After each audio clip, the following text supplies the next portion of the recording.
Every week, Hillsdale College President Larry Arnn joins Hugh Hewitt to discuss great books, great men, and great ideas. This is Hillsdale Dialogues, part of the Hillsdale College Podcast Network. More episodes at podcast.hillsdale.edu or wherever you find your audio.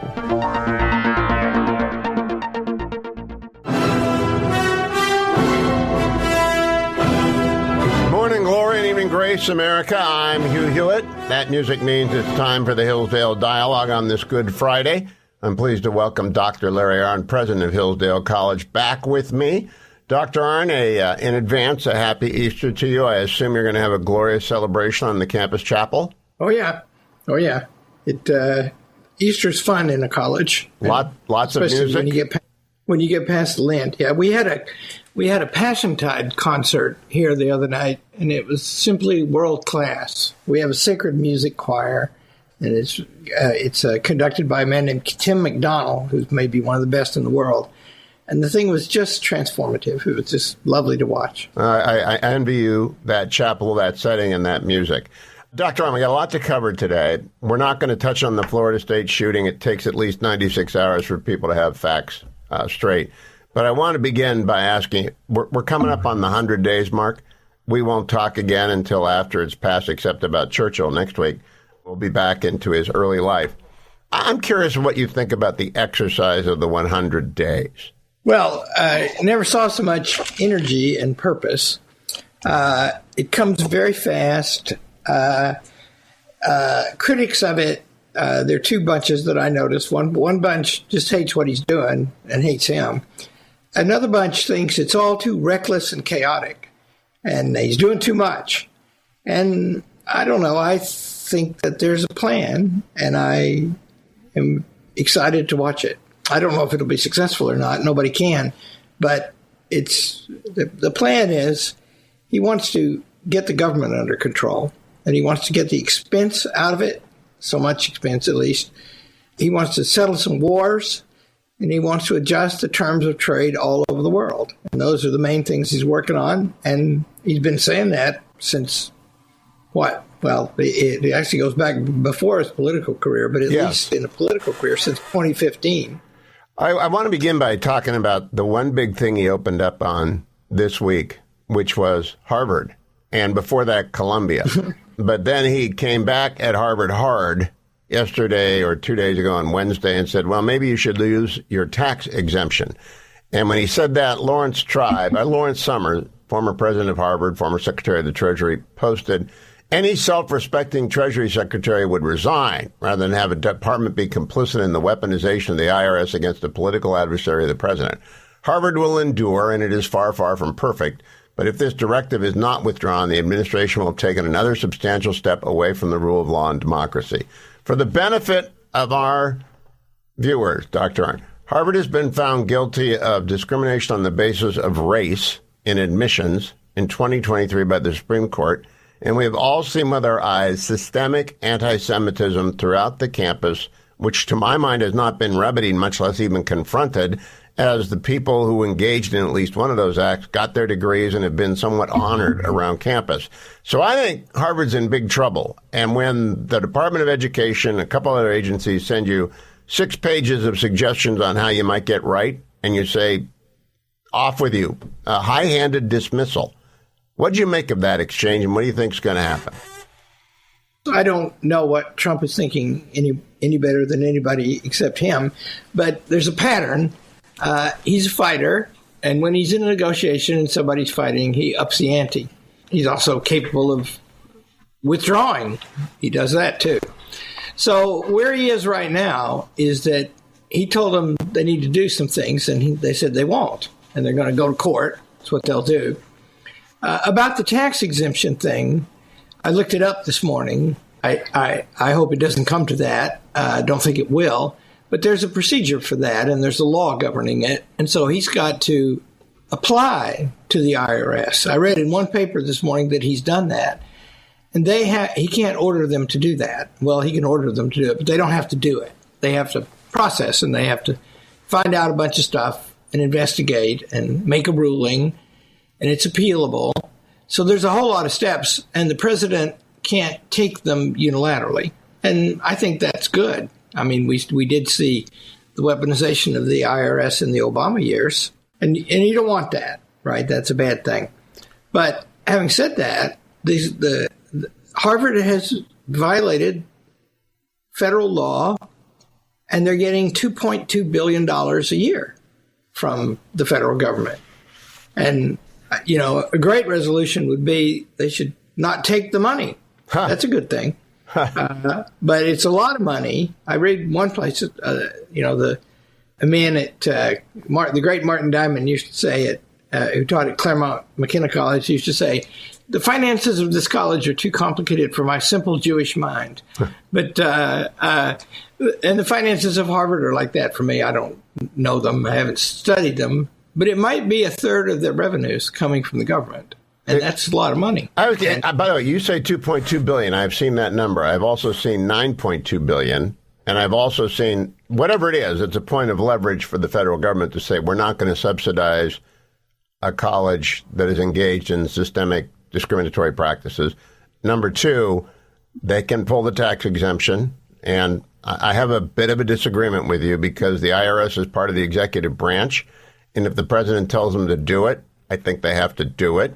But there is a procedure set up that you're not allowed to do that. But so he'd have to overrule the law and say that law actually contradicts my Article 2 authority because you work for me. And then the third thing is just the ability of the Department of Homeland Security to pull their ability to have foreign students.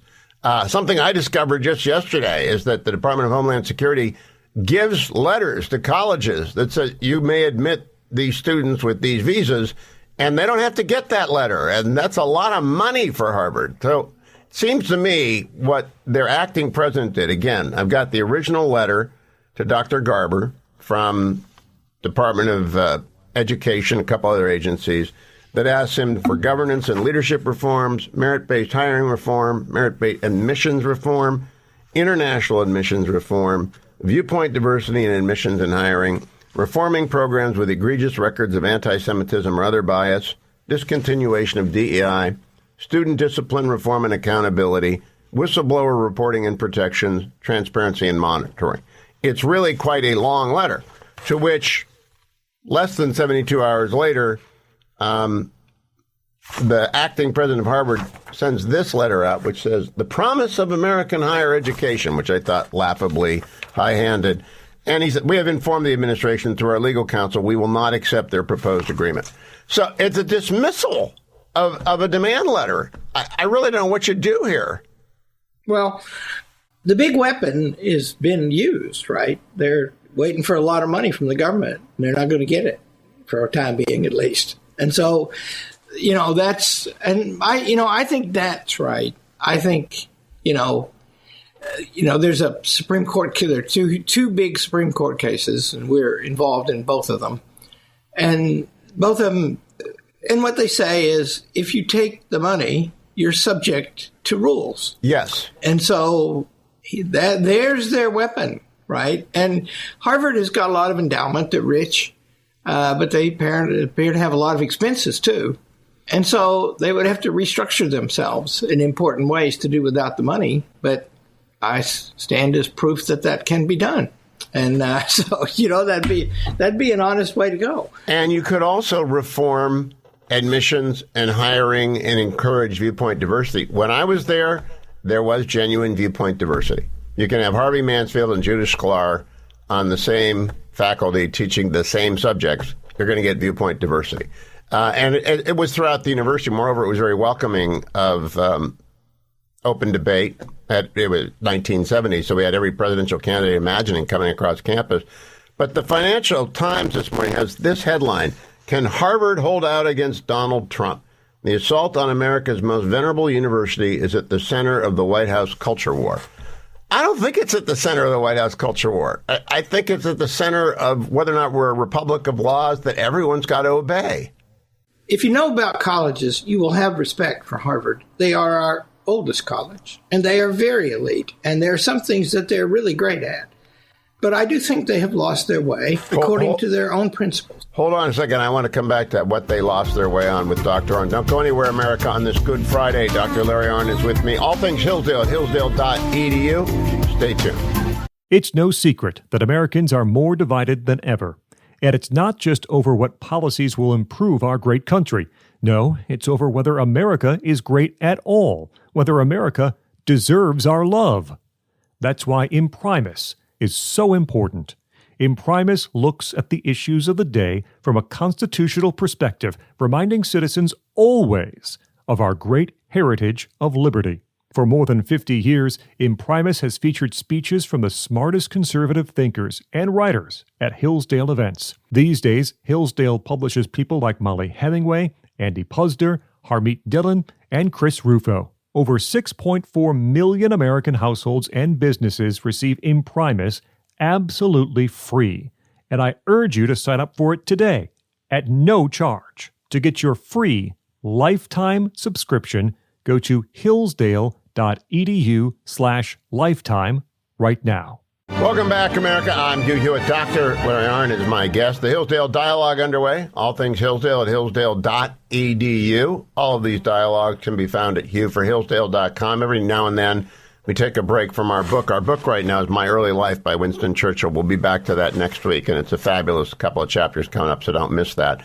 But we're catching up on Donald Trump's first 100 days. As we went to break, Dr. Arnn, you said Harvard has lost its way. I think it lost its way probably 15 or 20 years ago, and I have my own theory, but why do you think they've gone off the path? Well, the motto of Harvard is Veritas, but much of their faculty calls into the question the idea of the truth. Yep. That there's some objective thing to be seeking. The old understanding of that was it's hard to find the truth. That's one reason why higher education is important, because people get good at looking for it. And so there's a lot, I just read a great article this morning about a book about the decline of the study of history.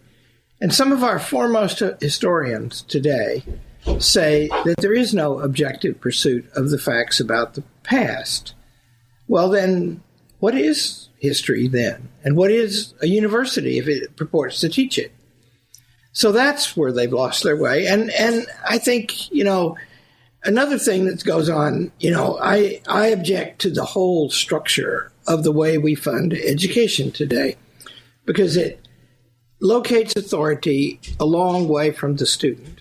And it means, if Harvard's got a $6 billion budget, I read this morning, I don't know if it's true, and they get $2.2 billion a year from the government. Well, the government is an interesting kind of donor, because it publishes hundreds of pages of detailed rules that you have to abide to get that money. Harvard is already living under that. It's just now that they've encountered some rules that they really don't like.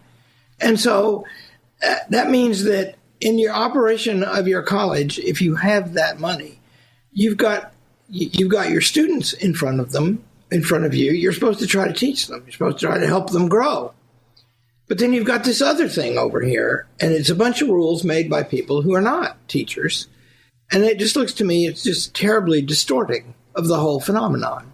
It's also centralized, right? The rules are the same everywhere in the country. And, if you take the money. And I would decentralize all of that. And I would then let colleges make their way according to whether they're able to please their customers or not. And that would be a lot more variety in colleges without all that. So I even think it would be good for Harvard if they just stopped taking the money. Well, and then if they actually want, that'd be good. And then they would be left with this, see, because they'd have to get the money somewhere, have to control their costs too.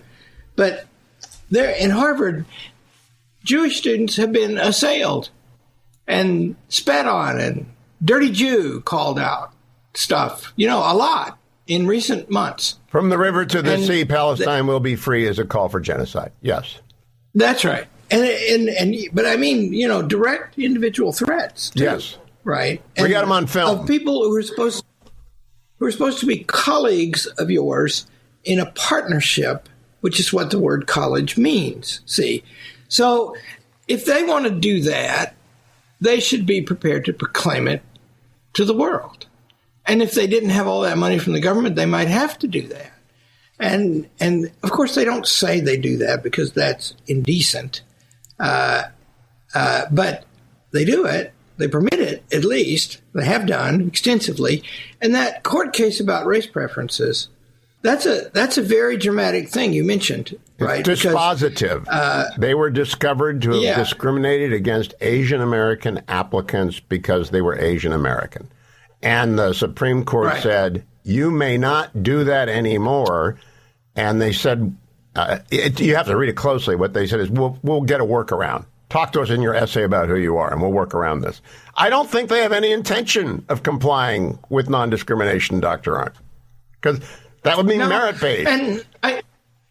And there's a limit on, I don't understand the governance of Harvard either, but who actually has the power to make the decision to comply or not to comply?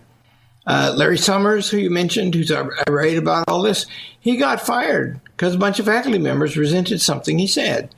And, I'm told that the board of Harvard, there are two, I think, boards, the board of Harvard gets discrete budgets from each of the separate colleges. And that means, I've read this, that they don't go through the president. And so who's responsible here? Who could actually comply with this demand from the Trump administration? It may be that they're incapable. It may be that they're digging in their heels because they can't make it happen. This week, Donald Trump asked about Iran, and the negotiations said, I think they're tapping us along. They want to talk to us, but they don't know how to talk to us. And I thought, he's on to something there. It's been 49 years since we engaged in any serious discussions, negotiations, because the Kerry negotiation wasn't serious with the fanatics. And they don't know how to do it. And I don't think Harvard knows how to comply. They may be Gulliver, tied down by federal money and 1,000 different faculty resolutions and 20 different departments or 50 different departments. But you began by saying something I want to go back to. They used to have a core curriculum. Wasn't much of a core by the time I graduated, but there's nothing left now. And Columbia, which is also in trouble, used to have a world-famous core curriculum. Hillsdale still does have a core curriculum. I think the first step back for some of these universities is to insist that freshmen take a core curriculum, and maybe sophomores, and that core curriculum be about facts, not opinions, but facts. And Wilfred McClay's book, I just finished my semester teaching con law in the First and 14th Amendment, and I used Wilfred McClay because my students didn't know any basic American history. It's a fine book about facts. Oh, yeah. Yeah, and, the reason what a core curriculum does is it identifies things that the college stands for every student to learn. And those are of two kinds, those things. But they do all concern facts, but they concern highest things that human beings can know. That means it requires a statement, what are those highest things that human beings can know? In any proper core curriculum, William Shakespeare would be in it, right? But now he's a racist to a lot of people, and probably a lot of people who teach at Harvard. And so they don't have an agreement on ultimate things beyond this, by the way. They do have an agreement that, the modern academy sort of has this idea. It's now an exercise in power. Our job is to reinvent the future, to guide the society, to work upon it. And that's in John and produce Dewey, activists. I'll be right back with Dr. Arnn. In the meantime, Hillsdale.edu. You want to get an application to a real college that teaches you real things? Hillsdale.edu, you youngsters. I'll be right back with Dr. Arnn. Stay tuned. Welcome back, America. I'm Hugh Hewitt. Dr. Larry Arnn is my guest. We're looking back at President Trump's almost first 100 days, and we began by looking at, I think, a very important initiative to rein in higher education's extravagant excesses. I want to move, Dr. Arnn, to the courts and the president, because there have been many collisions between the two. Supreme Court has sided with the president on at least 3 of these cases on one of them, they didn't tell him to do anything. They encouraged him to facilitate the return of one illegal immigrant who had been sent contrary to a standing order to El Salvador. But that wasn't really a command. Now, it develops every day, new details, et cetera. But I don't think the courts are going to try and do the impossible, which is deny the executive his powers. What do you think is going to happen? Well, I hope they don't. If they do that, then you're back in the decision that Lincoln faced with the Dred Scott decision. If the courts basically say the president cannot execute the laws, which he takes an oath to do, then, but I don't think the court will do that. You can see what a 5-4 majority would be that might give him such an order. And it involves two of the members who are supposed to be somewhat conservative. But I don't think they will, and I hope they don't very much. I don't think they will either. See, no. Let's say that we can predict with fair accuracy that the sun is going to come up in the morning. We can say with fair certainty that Donald Trump was elected to get control of the border. And he's been talking about it since his first days in politics in 2015. And so the people have voted that can happen. And as long as he proceeds lawfully, then that's his job. And in giving the execution of the laws, his judgment is terribly important because execution of the laws is a kind of thing. If you actually want to control a border that has been just simply disappeared for 4 years, if you want to do that you've got to get some people down there and they've got to react to the conditions on the ground. It's essentially an executive action. And then he promised to deport a bunch of people, and he's working on it, and he has deported a bunch of them. And how you round them up and get them to go, that's Congress can't do that. The court only said one thing in Trump versus JGG. That's the Venezuelans and El Salvadorans who were transported from Texas to El Salvador. In that, the court said, from the date of this order forward, it is clear that anyone who's going to be deported is entitled to notice and a hearing, adequate notice and a hearing. That's minimum due process. Doesn't guarantee you anything. It's sort of like the base level for even an illegal immigrant who's a criminal. Before you throw them out, they get notice they're about to be thrown out and an opportunity to be heard, not specific as to what the opportunity to be heard is. Habeas was usually brought in a district court, and that district court cannot be court shopped. It's in the district where the body rests. It's where the prisoner is. I thought it was a fine order. I thought it did the constitutional thing. Habeas is part of our tradition, and it rebuked the district court that had taken jurisdiction where it shouldn't have taken. I like that result, Dr. Arnn. Yeah. The model is that the courts try individual cases. So some people, Trump is deporting hundreds of thousands and talking about millions. They'll probably make mistakes. And so is it, in fact, a citizen who's being sent away? There should be a hearing. And they should be expeditious. So, because, look, the millions of people are in this country unlawfully. There's got to be a mechanism for undoing that. Because otherwise, if there's no border, there's no country, and there's no citizen body who can give their consent to the government over them. And then you've got a lawless government, which we've had a lot of in this country. We had a lot under President Biden. We had a lot under President Obama. And fixing that, especially the consequences of an open border, is a monumental task. We'll come back next, talk about President Trump's first initiatives in international ordering or reordering, because they are many and significant. Most importantly, what's going on with Iran.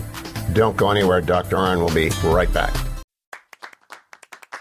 Hillsdale College is a small, Christian, classical liberal arts college that operates independently of government funding, and we want you or your son or daughter to apply.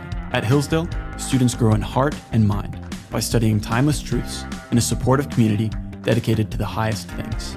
Hillsdale College costs significantly less than other nationally ranked private liberal arts colleges and receives regular recognition as a best value, and nearly all students receive financial aid. Our robust core curriculum, vibrant student life, and 8-to-1 student-to-faculty ratio make for an education like no other. For more information or to fill out an application, visit hillsdale.edu/info. That's hillsdale.edu/info.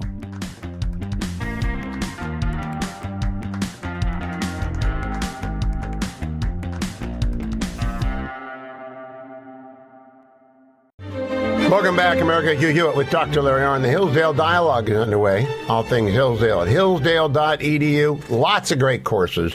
Free. Absolutely free. You can sign up for free for their monthly speech digest, Imprimis. If you want to listen to our hundreds of Hillsdale Dialogues on subjects under the sun, they're all collected at hugh4hillsdale.com. Dr. Arnn, 2 days before we sit down, New York Times publishes a big expose about what allegedly Trump and Netanyahu said to each other about Netanyahu wanted to attack Iran's nuclear sites, and Trump said, not right now, and Tulsi Gabbard's over here, and Vice President Vance is over there, and other people over here, and I don't believe a word of it, because I just don't. I don't trust the New York Times on this stuff. But it is clear that Trump, I do trust what the president has said. He said there will be bombing if they don't come to the table and make a deal. And I believe him. Do you think Iran believes him? I think they should. You see, I mean, surely everyone understands by now Donald Trump is not a reticent man. He's I mean, does anybody remember ISIS? Because he destroyed them. Yep. Said he would, and he did. And he did bomb them to smithereens. It's true. So I would think that they should be worried, very worried. And there's been some adjustments, right? Israel is in better shape now than it was 2 years ago. Hamas is on its heels. Alas, they're still alive. And so they've got reason to be worried, those guys. And if I were they, I would be. Now, with that in mind, I mentioned to you that I would foreshadow a bit of what's ahead in the Winston Churchill book. 3 chapters down the road, he writes these sentences. Let us learn our lessons. Never believe any war will be smooth and easy, or that anyone who embarks on the strange voyage can measure the tides and hurricanes he will encounter. The statesman, and Churchill capitalizes that, who yields to war fever must realize that once the signal is given, he is no longer the master of policy, but the slave of unforeseeable and uncontrollable events. How does that, I mean, this is Churchill at 50, after World War I, before World War II.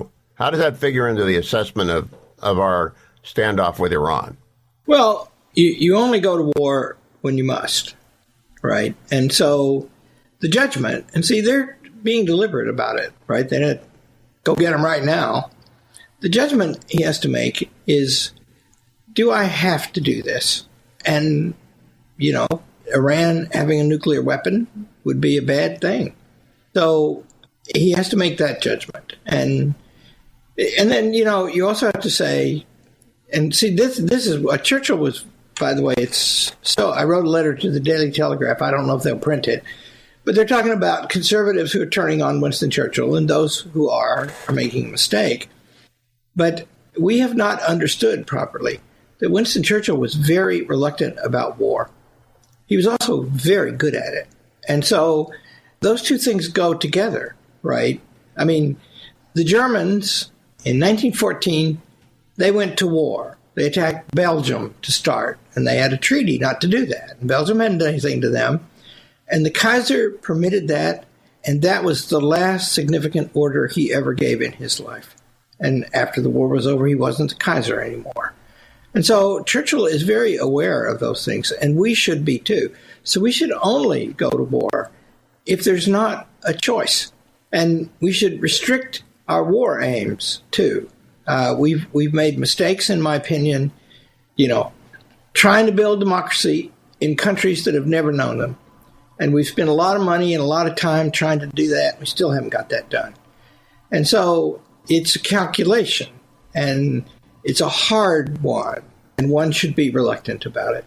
I think he is, in fact, reluctant. I also think he's being very careful, both to make sure there is great clarity about who the good guys are and the bad guys, the white hats and the black hats.